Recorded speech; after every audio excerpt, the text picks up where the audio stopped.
So this is, now we flash forward to 2006, and I'd like to say 2006 is kind of where the large tension was beginning, where Tom Horn really made it his immediate goal to put ban to the studies.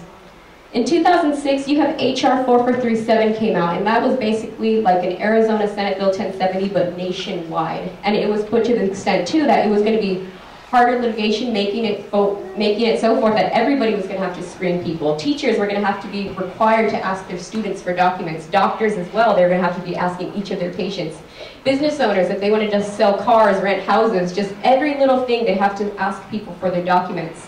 So, like it said, the nation went into a firestorm, and it was probably the biggest acts of protest from in the 21st century that we saw today, and this is how it looked in Tucson, Arizona at that time.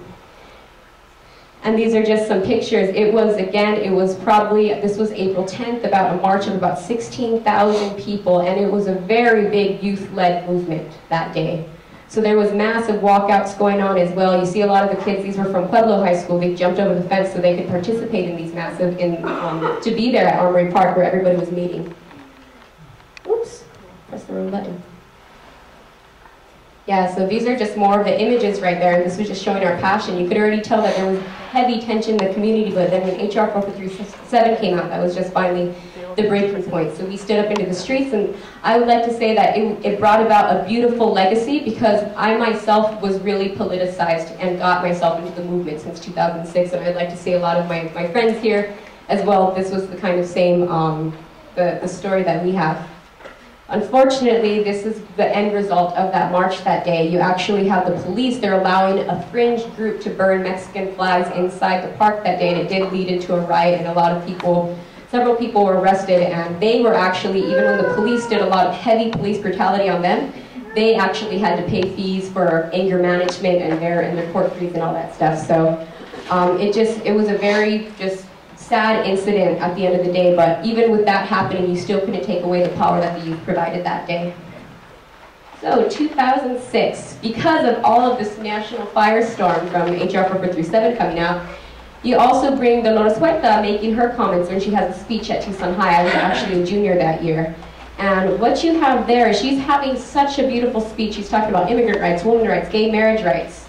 But she says the very blanket statement, Republicans hate Latinos. And I told the youth, I'm like, you know what, you can do your own investigation, you can look at all of the litigation pushed out, written up, and supported by Republicans, so that's make your own assumptions by that, but that's a later story for a later day. So that got all over the place. It got to the point where it got to the O'Reilly factor, because we had some teachers that were concerned in writing our Arizona legislatures, Russell Pierce, Jonathan Payton, and from that's how it kind of shifted to the mainstream media. So Tom Horn, he's going ballistic. So he wants his right wing, right underneath him, his woman under him, Dolores Garcia Dugan, to actually counter it, because she's figuring, oh, I'm a Republican Latina, so how can I hate myself? So she's doing this counter speech, and with that, the only main difference between these two figures speaking, Dolores Huerta, she had a question and answer poll at the end of the speech. So even TARS, the Teenage Republican Club, they asked her, why do you feel this way about your political outlook? And she answered them very courteously and respectfully.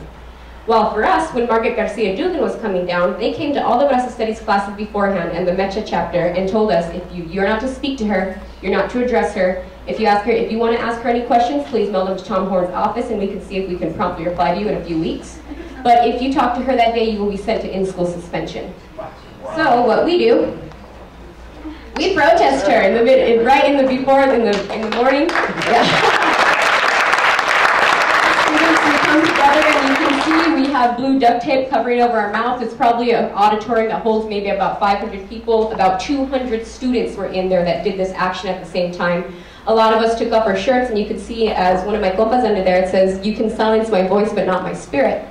And Tom Horn is just humiliated. He had his big Phoenix politician suit buddies all coming down from Maricopa County, all his media, since he loves the media so much, and he was just humiliated that day. And I believe ever since this action, that is when the grudge was born, that Tom Horn made it his sole purpose in life to destroy ethnic studies. So I guarantee you, he does not care about any other city in Arizona. He does not care about any other ethnic studies department, African American studies, Native American studies. Pan-Asian Studies. He doesn't care about any other high school, Rincon, Choya, Pueblo. All he wants to get rid of is Brazos Studies Department at Tucson High School because of the action that we did back in 2006. So that was kind of, yeah, the birth for that thing. So now